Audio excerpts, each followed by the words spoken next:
Good day mga kabodega. Welcome po sa ating bike check for today and sa ating Rebel Escape po na size 29er. Yan, naka 2x12 po yan. Naka hydraulic disc brake na din po siya. Naka alloy na din po. Ayan, ang kanya pong poly-alloy na tapered frame po. Ayan, naka internal cabling na din po siya. Naka lockout suspension fork na din po. Ayan, naka sensa din po yan ng 12-speed gear set po. Ayan, at ang kanya pong seat post. Ayan, naka quick release na din po siya. Naka 2x12 po yan ang speed. Ang Halotech crank po. Ayan, naka 11 to 50T naman po ang kanyang 12-speed na cassette.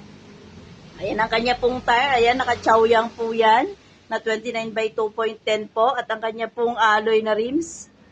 Ayan, SRP price po natin is 13,800 po. Pag tayo po ay nag-cash, ayan, 12,800 lang po yan. Rebel Escape 29er po.